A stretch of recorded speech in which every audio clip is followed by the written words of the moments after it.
welcome to The Quest on Rajya Sabha TV. I'm Rakhee, Bakshee. In this show, we have been bringing different personalities for you each week. And now that it's election time, we will be talking to political leaders from different political parties. And my guest this week is a veteran leader from CPIM, Ms. Brinda Karat. Welcome to the show, ma'am. Thank it's you, election time, as I said. So what's the scene now with CPIM? How is it looking at the elections?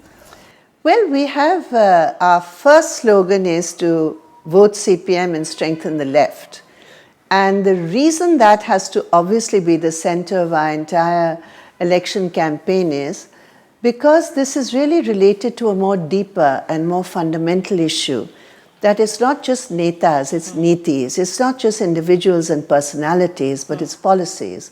But today it seems elections are all about personalities and not policies. Or in fact, policies get hidden deliberately. Someone would say how policies can be taken ahead if there are no netas, if there are no leaders to take ahead those politics. No, of course there are leaders and leaders. There are some leaders who want to just be known as leaders and, you know, the avatar of some great magician who has the magic wand to do away with all the evils of this country without saying a single word about the difference in policies.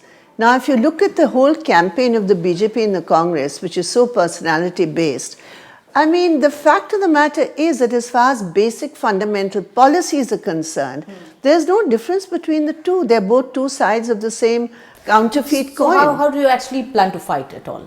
Well, we plan to fight it, as I said, there are two sides of the same coin, which is a counterfeit coin. And we plan to fight it by a set of alternative policies, which we are putting before the people on a range of issues, which are really what has to be. And what are those key issues, some of them? You see, the first issue is how do you mobilize resources and how do you use those resources? Now you take the example of Gujarat, because that is the so-called Gujarat model. Now the resources Gujarat has mobilized, those resources are not being used for the betterment of the people of Gujarat, the poor of Gujarat.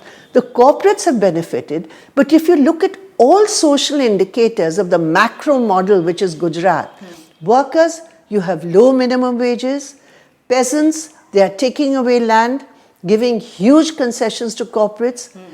Look at the women of Gujarat, as far as malnourishment is concerned, as far as work is concerned, as far as skewed sex ratios are concerned. But that's the model, and you're talking about the leaders who are taking it now to the national level and saying, follow that. No, that's exactly. This is the point. Because you don't actually talk about policies. Why, for example, are the allocations for health and education in Gujarat far lower than many other states? Why? Where's the money going? Who is the money for? So a macro policy, you don't talk about that. You talk about the personality. 56 inch ki chhati. I mean, what kind of politics This is one thing that is bothering many, actually, when you talk about this kind of a language. I mean, isn't it something that is bothering everybody? The kind of language which is also being seen? Well, quite frankly, the language that you're seeing is because there's such a bankruptcy of policy. I come back to this. Because really, quite frankly, if you're going to talk about politics or alternative politics, clean politics, pro-people politics, certainly that also affects your language. So if you have very bad politics, well, I don't think your language is going to be too good. So if you're aiming at bringing good politics, you're talking about a front also. Let's talk about that. How are you looking at this shaping up? This whole alternative front. Quite frankly, as far as the CPIM and I think the left is concerned, we are not looking at it in terms of a front with full seat adjustments and alliances on the basis of a common minimum program pre-poll. No, that's not going to happen. What we really are basing ourselves on is the reality of India's politics, which is that a large number of regions have political formations rooted in those regions who are within that region extremely strong interveners in the politics of that state or region. And then you have the left, which has, again, its own very specific areas of dominant influence. And then it has pockets of influence all over India, sort of a linking factor. But the problem would be of cohesiveness, actually, bringing everybody together. Well, I think yes, absolutely true. And so what we have tried to do, I think that's the most practical way to look at it, is to come together on a broad platform. What drives that platform? That is a question. At the present, I think the slogan really is, Congress hatao, BJP harao. But the problem is to identify people also and parties. I mean, what I'm saying is, so you have that as the basis, and then you can project certain very basic values like federalism, democracy, secularism, which is a very, very important aspect, and pro-people policies. Yeah. And you project that as the absolute common ground for all these various regional parties. Which are the parties and people who are actually coming ahead? I mean, for example, I would of course talk about Jayalalitha, and you were very hopeful that something would come together with her, but when it came to the seat allocation, there were problems. So, you see, that is not very surprising, because in a situation where a dominant political party believes that they're doing very well and they can get so many more seats, well, I mean, that's their assessment. Now the left but has weren't you decided... hoping so much, actually? You were planning big, actually. No, not at all big. I mean, out of 40 seats, we were talking about 4 seats. 2 for the CPI and 2 for the CPM. So I don't think that's planning very big. I mean, I think that's really underestimating what our own strength and base is, because we believed that this was the very minimum, and it hasn't worked out, but that doesn't shift away from the main focus that the BJP has its own front.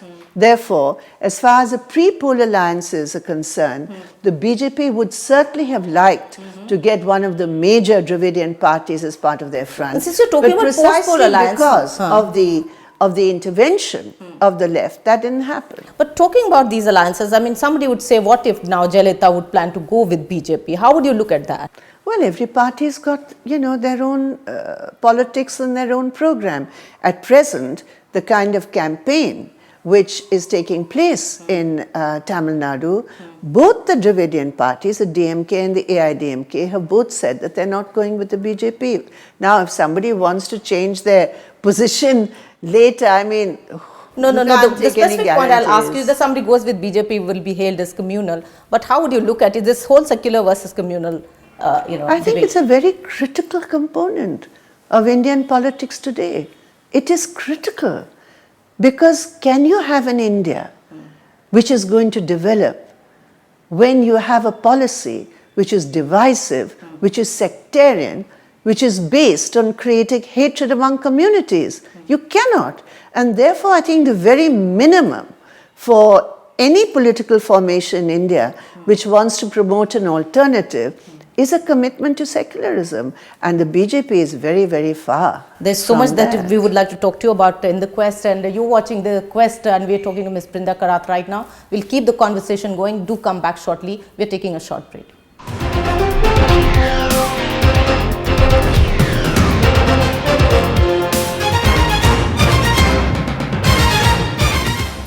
You're watching The Quest, and we are talking to Ms. Brinda Karat here, talking about women also.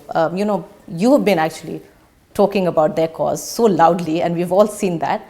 But within your own party, aren't you concerned that less and less women leaders still?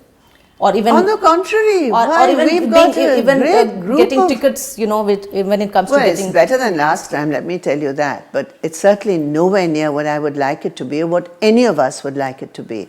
And then we come down to the whole question of a constitution, legal framework to ensure that Indian democracy gets strengthened by a much larger women in the assemblies and in parliament. And I think without that, it's not going to happen. What exactly are the compulsions? Because I know that your efforts are very much to be seen. No, it's very clear. Without a legal mandate. Now, you're fighting 40 seats. And where there are a large number of sitting MPs. Either you say, as they have in some countries, the president, for example, in the United States, you have 2 terms, that's it. So it's mandated. Supposing it wasn't there, you'd have had one person wanting to fight for the next, 10 terms. It's mandated, so you can't do it. Why? Because they think it helps democracy. It helps younger people and more people to come in. Similarly, in our country, there's no two-term business. In any case, now you think that if there's a sitting MP until he drops dead, he's going to continue in that seat because that's a sign of honor, that's a badge of honor. And we have a member of parliament who's been here for 10 terms. I mean, that's great that the people, he's worked for the people. But can you change him? No, unless you neither have a two-term mandate, nor you have a reserve quota mandate for women. So how are you going to ensure the change? The change has to be driven by law, because unless the change is driven by law, and you're still looking at Women's Reservation Bill each time. Any comment? Well, I have a comment. Look, we really fought for it and we got it through the Rajya Sabha. That was a historic day, 2010. We're into March 2014, 4 years. The path from the Rajya Sabha to the Lok Sabha is literally 5 minutes. But you don't have the political will to cross a 5-minute road. And so it's taken you not 5 minutes, it's taken you 4 years and you're still not there. Also, Ms. Karat, because this time women are on the center stage, we've seen all kinds of things happening, and there is some kind of little awareness, I won't say major, about women and their welfare. I don't think it's the voter, Rakhee. It's not the voter who's opposed to having a woman as their candidate. I don't think there's any evidence to show that. In fact, the Indian voter is really quite enlightened. It's not the voter, it's the system. And unless you change the system, it's going to be very difficult. And you can change the system if you bring a bill, if you bring a law, if you bring an act. Talking about women, one woman, Mayawati, that you earlier really supported very well and you projected her almost as a PM candidate from your side. Why this distance now? What has happened in the 5 years? First of all, I wouldn't like to, reduce the whole thing into this individual and that individual, quite frankly.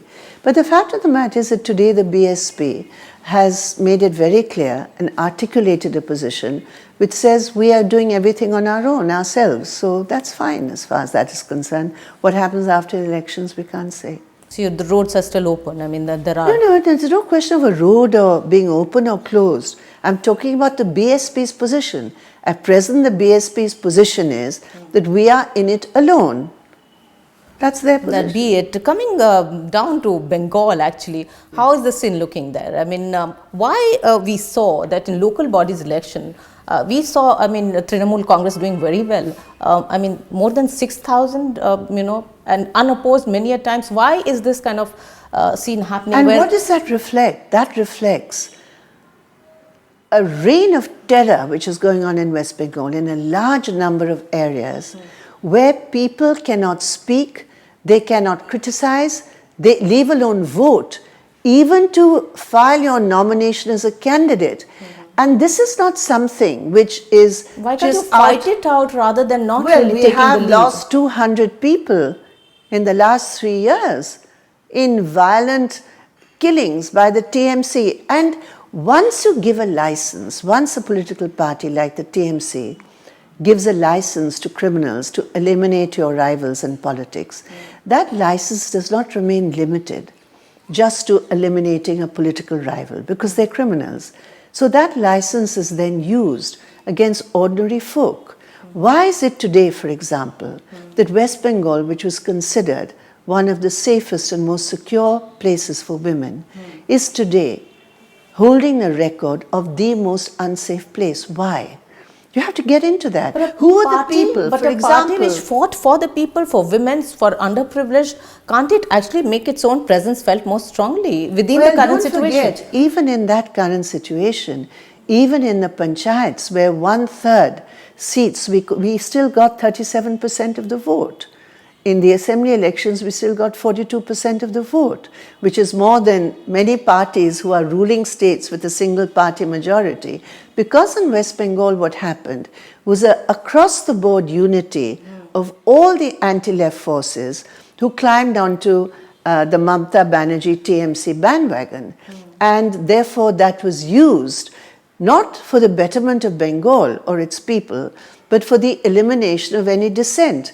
And look at the record. Would you say the atmosphere is suffocating? Would you describe it like that? Ask the people. A professor who puts out a cartoon finds himself in jail. A young woman who speaks in a television program is branded by the chief minister herself as being a Maoist or a Marxist. A young rape victim from Madhyamgram who complains about rape is then doubly gang raped and then is forced to commit suicide or murdered because she had complained. So how are you trying to gain your space again? I mean, I would ask that. What I'm saying is, if the Election Commission does its job, it's not just a question of sending central forces there.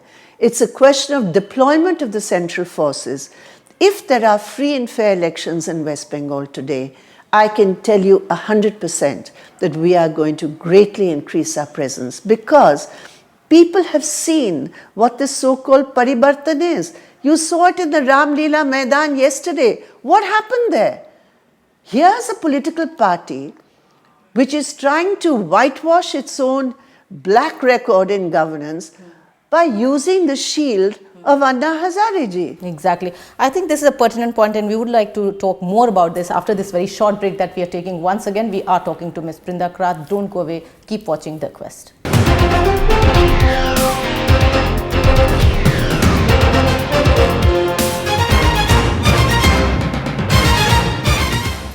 Welcome back to the show. You're watching The Quest. We're talking to Ms. Brinda Karat. Taking this conversation further, I mean, somebody would say, and Anna Hazare chose Mamata Banerjee thinking that she's the only chosen one who could take those 16 points ahead. Yeah, but what about Mamata Banerjee then, in a magic bag, doling out prime ministerships? I'll support A, I'll support B, I'll support C, wo khayali palav ko sab khila rahe hain. But the point is much more cynical than that. When your own party is embroiled in the chit fund scam, when your own MPs are embroiled in it, when the person you sent as ambassador to Anna ji is a person who is well known to have been deeply involved in buying and selling of Rajya Sabha tickets in Jharkhand and himself involved in so many scams. For somebody who say the personal credentials and the kind of honest image that the party and the leaders have, I'm talking about TMC, that's what they've been... Where is that image? This is the image. It's a chit fund image. And precisely because the people of West Bengal are realizing that, therefore you use the shield of Anna ji for very personal political ambitions without doing any work, without trying to build a party from the grassroots level, which is what politics, you call yourself Trinamool, do grassroots level politics in other states, but you just want to use the shoulders and the image of somebody like Anna ji to become and to get yourself declared as a prime ministerial candidate. I mean, that's what the whole rally was about. Talking about these candidates and the parties and the new idiom, as they said, the Aadmi party which came, how would you look at it? I mean, it's trying to, of course, play its own role. And also I would say that it tried to bring an image again of an honest party, a party which works for the people, something that you, of course, work for. How would you see that whole, I would say, contradiction or kind of similarity, some would say? How would you look at Aadmi party phenomena? Well, we had looked at it quite positively after the Delhi elections because, you know, there was promise in it. But what happened after the elections and the way, you know, the first incident about Khirki extension and the way the party and the government reacted in trying to defend a completely indefensible act, which has now been again confirmed by the Commission of Inquiry which was set out. I mean, that was a pretty anti-woman, a kind of a very unfortunate incident in which the entire government and the chief minister sat on dharna in defense of a minister. Why do you think they took that space, which of course you had already and you have? Why do you think they took that space of being honest, working for the people, going directly to the people? Would you say the marketing is much better there in terms of projecting things that they're more grassroots level party, they are Aadmi party, which is actually connected to I really don't know what party they are because, I mean, for example, I don't think it's very easy for industrialists to get a CPM ticket. It's not that easy. And if you look honestly, and here you're just leaders, distributing your tickets. leaders we know for their approach towards simple life, we all have seen that earlier. But why is it that Aadmi party took the center stage? I mean, that actually bewilders in a way. Well, I mean, you really have to ask the media that because I mean, our chief ministers, Manik Sarkar, Buddhadev Bhattacharya, V.S. Achyutanandan, E.K. Nayanar, I mean, who was simpler than them in their living style, their politics, and not just for 1 year or 48 days, but I mean for years and years and decades. Yeah. And therefore, the question is, I don't think we're very good at marketing or branding, and I think that is the name of the game to a great extent. And I also think, like when we travel by metro or by auto, or, we sit at a tea shop, exactly. We're not informing the media about it and saying, please come and take our shots and put them on camera.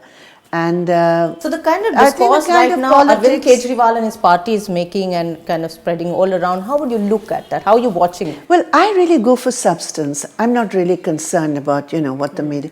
I'm looking for substance. And if somebody says that don't talk to me about privatization because the middle class is going to get upset, if he tells an interviewer that, that sort of is a kind of a question mark for me. Or if another leader of the AAP party goes to an investors group in Bombay and says nationalization is an 80s slogan, so privatization is, very much on board. And therefore, how do you talk against corruption? Because corruption is really linked to the policies which allow loot of resources. So basically what you're saying is, we support the loot of resources, but we request you to do it honestly. So have an honest loot of natural resources. So I'm more really concerned about basic fundamental issues of policies towards women, towards economics, towards social sector issues. But I would say corruption is a major issue, and I think all the voters, all the people, they're looking at a party or leaders who are going to give an honest government. So how would you look at that as a key factor and that which will surround Well, I everything? think the left is the best as far as... but how does it get space? I mean, maybe it's the... Well, I think where we are standing as candidates and where we are supporting other left parties, I think the left is the best bet, because you can be sure that the candidates we have supported, do you think are coming together as front? the candidates we have supported are candidates who are tried and tested people. That's all I have to say about the way parties choose their candidates. They're not defectors from other parties. But do you think this alternative to non-Congress, non-BJP is really a solid formula? I mean, in terms of... Well, I think it's very, very clear that the regional parties in the race are definitely going to have an extremely important voice. Like Samajwadi voice. Party, which is tainted there in Muzaffarnagar case. So, well, I believe it was the BJP and the RSS and the Hindutva forces were working solidly. Why was Amit Shah sent to Gujarat? I mean, I don't want to name individuals particularly, but I'm just giving you an example. A person who's been involved in encounter killings, who's been involved in so many other issues when he was Home Minister of Gujarat. I mean, why was he handpicked to be sent to Uttar Pradesh? Why was the RSS and all the Hindutva organizations particularly deputed to the whole Western UP area, where there has been socio-economic basis for Jat Muslim unity?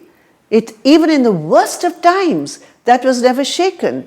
And this time, who was it? Do you think it was spontaneous? No way. It was not spontaneous. It was planned. It was worked for. What is Bahu Beti? You are using women to spread communal hatred. I mean, that I think is corruption, something. Major evil, and development, which should be taken ahead. No, I think communalism too. Communalism, and I think pro-people policies. I think the social inequalities which have grown in India because of the BJP Congress policies, both of them, I think that is one of the greatest stories of corruption. A very routine question that has been asked you a number of times, of course, is that once elections happen, then you, of course, also come very comfortably to, let's say, Congress party. I mean, which you had a kind of a going away, coming together kind of a situation. I don't think that's ever happened, except once in 2004, when we supported the Congress government from outside. And why did we do that? Because for the years preceding it, it was the BJP which had been in power, which had completely subverted the Constitution of India. And therefore, to ensure that did not happen, because they had been in power, we supported, given the electoral verdict, given why people had voted for us, because our main slogan at that time was a secular government. So people had voted for us and our slogans, and we were duty-bound by that mandate to support. Otherwise, it's never happened before, and I don't see it is happening again. One of the problems, little problem with the front, everybody says that every leader... Again, Rakhee, there's no front. That's exactly coming together what I'm of trying to say. like-minded, It's a very broad-based understanding between parties who agree that we have to keep the BJP in Congress out. That's what it is. And final words on the elections as we are wrapping up? Well, I would say Congress harao, BJP harao, left ko lao. Chaliye, we'll have to be wait and watch, but all the best for talking to us and sparing your time. Miss Brinda Karat, that was here, the veteran CPIM leader, and hope you like this particular edition of The Quest. Keep watching. Namaskar and bye-bye.